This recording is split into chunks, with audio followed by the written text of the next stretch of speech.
मेरा नाम दीक्षा है और आज मैं आपको अपनी आप बीती सुनाने जा रही हूँ, जिसकी वजह से मेरी बहन की जिंदगी बर्बाद हो गई। मुझे आज भी अच्छे से याद है। हम दोनों बहनें 11वीं कक्षा में घर के पास ही गवर्नमेंट स्कूल में पढ़ते थीं। उसका नाम बुलबुल था। वैसे बुलबुल मेरी सगी बहन नहीं थी, वो मेरे मामा की बेटी थी।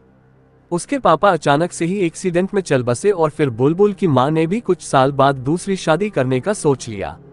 लड़का अच्छा मिल गया था, बस शर्त थी कि वो बुलबुल को कभी नहीं अपनाएगा।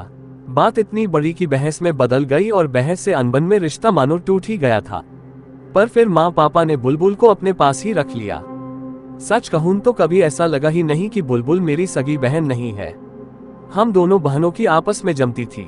साथ पढ़ना, खेलना, मस्ती करना, ऐसे ही हंसी खुशी दिन गुजर रहे थे। फिर एक दिन रोज की तरह ही शाम के 4 बजे हमारी स्कूल की छुट्टी हुई।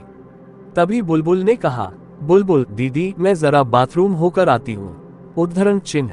करीब 15 मिनट हुए लेकिन वो वापस ही नहीं लौटी।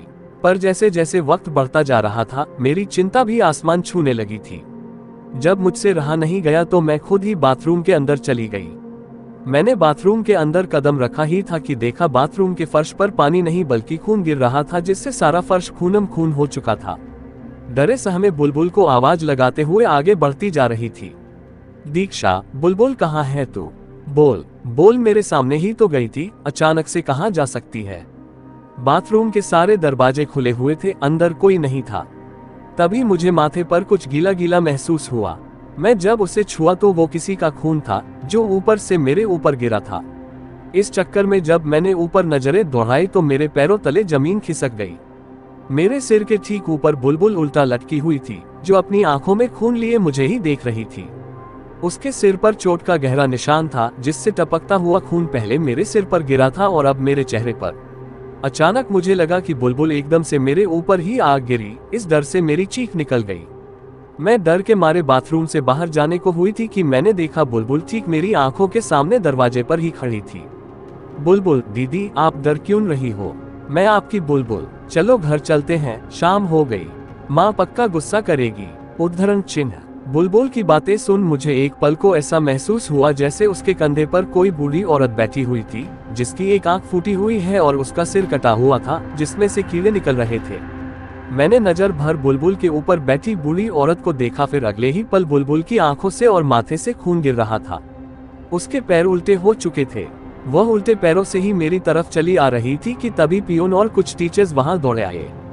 सबके आते ही बुलबुल ठीक हो गई। पियोन, क्या हुआ दीक्षा, तुम चीखी क्यों?